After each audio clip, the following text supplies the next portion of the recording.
नमस्कार दोस्तों, welcome to my channel Hindi mantra. आज हम पढ़ेंगी कविता चंद्रगहना से लौटती बेर। चंद्रगहना से लौटती बेर कविता केदारनाथ अग्रवाल जी के द्वारा लिखा गया है। पेशे से वकील रहे केदारनाथ अग्रवाल जी प्रगतिवादी धारा के प्रमुख कवि माने जाते हैं और जन सामान्य का संघर्ष और प्रकृति सौंदर्य उनकी कविताओं का प्रमुख विषय रहा है। इन्हें सोवियत लैंड नेहरू पुरस्कार और साहित्य अकादमी पुरस्कार से भी सम्मानित किया गया है। आज जो हम पाठ पढ़ने वाले हैं, चंद्रगहना से लौटती बेर। इसमें केदारनाथ अग्रवाल जी ने प्राकृतिक दृश्यों का बड़ा ही सजीव वर्णन किया है। आइए हम पढ़ते हैं चंद्रगहना से लौटती बेर। सबसे पहले हमेशा की तरह हम शीर्षक पर चर्चा करते हैं। प्यारे दोस्तों, चंद्रगहना एक स्थान का नाम है। से लौटती बेर, लौटती अर्थात लौटते, बेर अर्थात समय। चंद्रगहना से लौटती बेर का शाब्दिक अर्थ है चंद्रगहना से लौटते समय। चंद्रगहना एक स्थान का नाम है जहां कवि गए थे और वहां से लौटते समय रास्ते में उन्हें कौन कौन से प्राकृतिक दृश्य के अनुभव हुए, इसी का वर्णन हम इस पाठ में पढ़ने वाले हैं। आइए पाठ को शुरू करते हैं। कवि कहते हैं, देख आया चंद्रगहना, देखता हूं दृश्य अब मैं, मेड़ पर इस खेत की बैठा अकेला। कवि चंद्रगहना स्थान से लौट आए हैं और लौटते समय वह कहते हैं कि वह एक खेत पर पहुंच जाते हैं और खेत पर अकेले बैठकर इस मनोहारी दृश्य को देख रहे हैं और इस समय कवि बिल्कुल अकेले हैं। कवि आगे कहते हैं, एक बीते के बराबर यह हरा ठिंगना चना। और कवि देखते हैं कि खेतों में एक एक बीते के बराबर चने के पौधे उग आए हैं।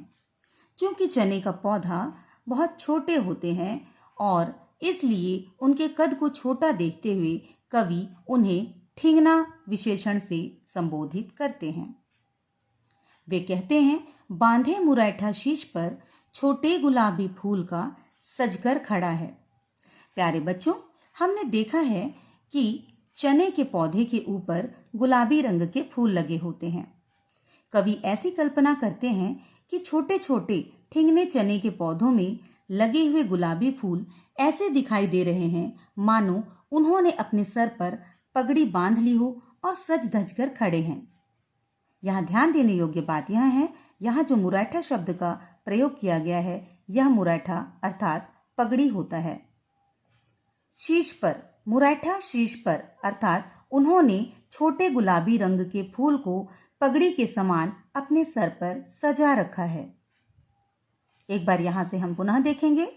कवि कहते हैं कि मैं चंद्रगहना से अब लौट आया हूँ और खेत की मेड़ पर बैठा इस सुंदर दृश्य को अकेला देख रहा हूं। कवि खेत में चने के पौधों को देखते हैं और कहते हैं, चने के पौधे खेत पर एक एक बीते के बराबर निकल आए हैं। उन पर लगा गुलाबी फूल ऐसा प्रतीत होता है जैसे उन्होंने अपने सर पर गुलाबी रंग की पगड़ी धारण कर ली हो। आगे कवि कहते हैं, पास ही मिलकर उगी है बीच में अलसी हठीली। कवि देखते हैं कि मेड़ के अंदर खेत में जब वह चने के पौधों को देख रहे हैं तो बीच में कहीं कहीं पर अलसी के पौधे उग आए हैं। प्यारे बच्चों, अलसी एक तिलहन का पौधा होता है जिससे तेल बनाया जाता है। अलसी को यहाँ हठीली कहने का तात्पर्य यह है कि अलसी स्वयं ही यहाँ चने के पौधों के साथ उग आई है। इसलिए कवि कहते हैं कि आसपास चने के पौधों के बीच कहीं कहीं अलसी के पौधे दिखाई दे रहे हैं। देह की पतली कमर की है लचीली और वह अत्यंत ही दुबली पतली, देह की पतली अर्थात बहुत ही दुबली पतली और नाजुक सी अलसी के पौधे दिखाई दे रहे हैं। आगे कवि कहते हैं, नील फूले फूल को सिर पर चढ़ाकर कर रही है जो छुए यह दो हृदय का दान उसको।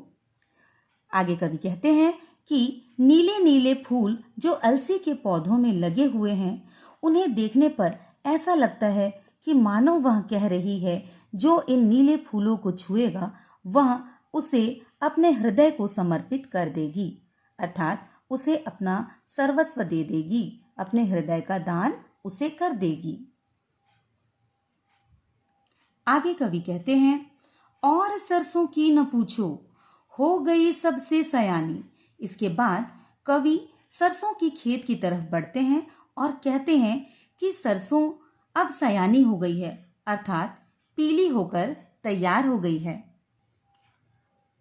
हाथ पीले कर लिए हैं, ब्याह मंडप में पधारी। ऐसा प्रतीत होता है कि उसके हाथ पीले करने का समय आ गया है और वह ब्याह मंडप में पधार चुकी है। फाग गाता मास फागुन आ गया है आज, जैसे ऐसा प्रतीत हो रहा है जैसे फाग गीत गाता हुआ फागुन मास आ चुका है। प्यारे बच्चों, फाग गीत होली के समय गाया जाने वाला गीत होता है। आगे कवि कहते हैं, देखता हूं मैं स्वयंवर हो रहा है प्रकृति का। इसमें कवि हमें यह बताने का प्रयास कर रहे हैं कि सरसों के जब वह पीले खेत को देखते हैं, ऐसा लगता है वह अपने हाथ पीले करके ब्याह मंडप पर पधार चुकी है और फागुन मास फाग गीत गाता हुआ आ चुका है। ऐसा लगता है कि अब प्रकृति का स्वयंवर हो रहा है। प्रकृति का अनुराग अंचल हिल रहा है। अनुराग का तात्पर्य है प्रेम, और कवि कहते हैं कि प्रकृति का प्रेम रूपी आंचल हिलता हुआ दिखाई दे रहा है। आगे कवि कह रहे हैं, इस विजन में दूर व्यापारिक नगर से प्रेम की प्रिय भूमि उपजाऊ अधिक है। कवि कहते हैं, इस विजन में अर्थात इस निर्जन स्थान में जहां बहुत ही कम लोगों का आना जाना होता है, यह किसी दूर व्यापारिक नगर से जहां कोलाहल और शोर शराबा होता है, प्रेम की यह प्रिय भूमि जो कि बहुत ही उपजाऊ है, मेरे मन को कितना सुकून दे रही है। अर्थात यह निर्जन स्थान किसी व्यापारिक नगर से प्रेम की प्रिय उपजाऊ भूमि की तरह कितनी शांतिदायी और कितना मनमोहक प्रतीत हो रही है। कवि कहते हैं, और पैरों के तले है एक पोखर, उठ रही इसमें लहरियां। कवि जहां बैठे हैं वहीं कवि कहते हैं, मेरे पैरों के पास एक तालाब है, पोखर अर्थात तालाब। उठ रही इसमें लहरियां, और इसमें लहरें उत्पन्न हो रही हैं, जैसा कि आप इस चित्र में देख पा रहे हैं।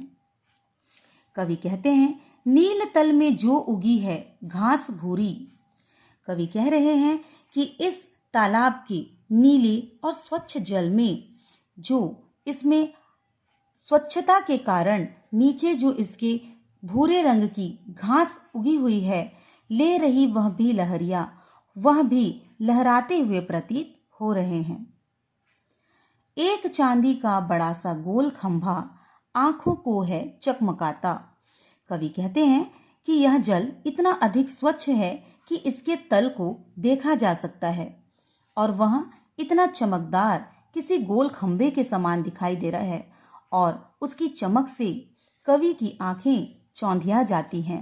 इसलिए कवि कहते हैं कि इस स्वच्छ जल का तल किसी बड़े चांदी के गोल खंभे के समान दिखाई दे रहा है, जो मेरी आंखों को चौंधिया देती है कई पत्थर किनारे पी रहे चुपचाप पानी। इस तालाब के किनारे कितने ही पत्थर पड़े हुए हैं, जिन्हें देखने पर ऐसा प्रतीत होता है कि वे चुपचाप पानी पी रहे हैं। प्यास जाने कब बुझेगी, न जाने इनकी प्यास कब बुझ पाएगी। चुप खड़ा बगुला डुबाए टांग जल में।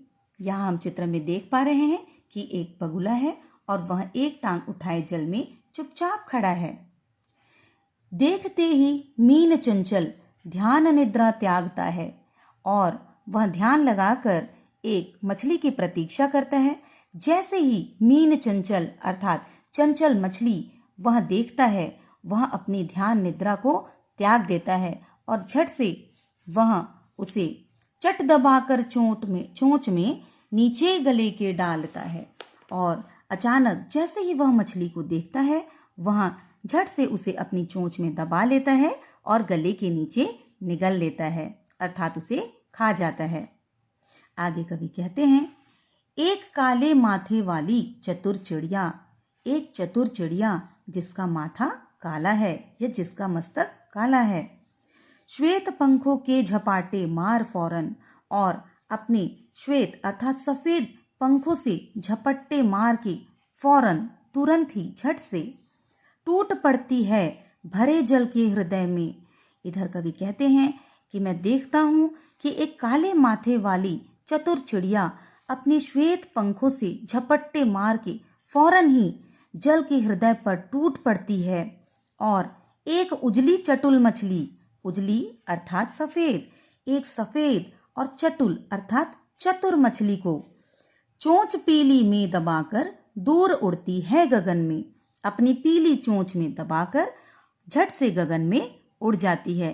अर्थात कवि के देखते ही देखते एक काले माथे वाली चतुर चिड़िया आकाश से आती है, अपने श्वेत पंखों के झपाटे मारकर जल के अंदर से एक उजली चटुल मछली अर्थात एक श्वेत चतुर मछली को अपनी पीली चोंच में दबाकर वापस गगन की ओर उड़ जाती है।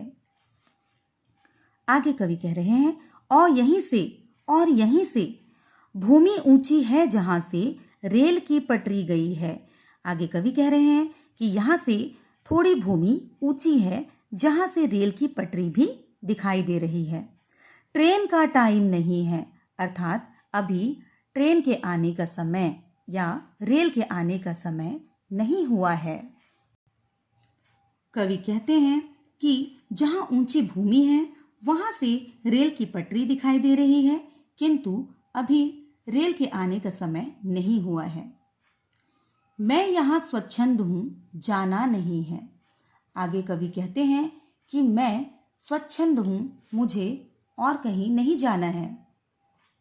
मैं यहाँ बिल्कुल आजाद बैठा हूँ, मुझे और कहीं भी नहीं जाना है। चित्रकूट की अनगढ़ चौड़ी कम ऊंची ऊंची पहाड़ियाँ दूर दिशाओं तक फैली है। कवि कहते हैं, यहाँ जहाँ तक मेरी आंखें जाती हैं, चित्रकूट की अनगढ़ चौड़ी अर्थात चौड़ी चौड़ी ऊंची नीची पहाड़ियाँ, ऊंची ऊंची पहाड़ियाँ दूर तक फैली हुई दिखाई दे रही हैं।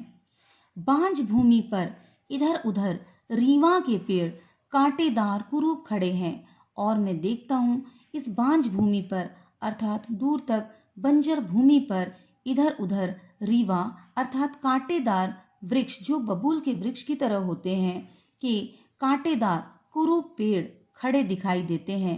दूर दूर तक जहाँ तक मेरी नजर जाती है, रीवा के कांटेदार पेड़ दूर दूर तक मुझे दिखाई दे रहे हैं।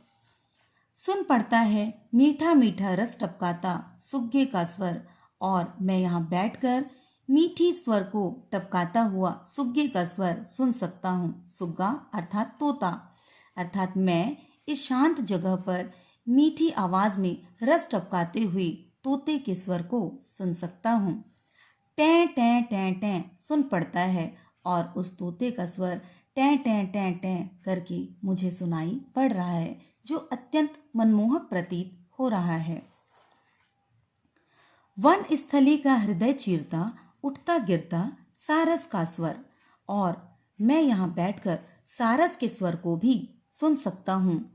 टिरटों टिरटों टिरटों टिरटों सारस का स्वर उठता गिरता अर्थात कभी तेज और कभी धीमी आवाज में ऐसा प्रतीत होता है कि वह वन स्थली का हृदय चीर रहा है, अर्थात वह वन की शांति को बिल्कुल भंग कर रहा है। अर्थात शांत वन में जोर से कभी धीमी गति से सारस का टिरटों टिरटों का शब्द मुझे सुनाई दे रहा है।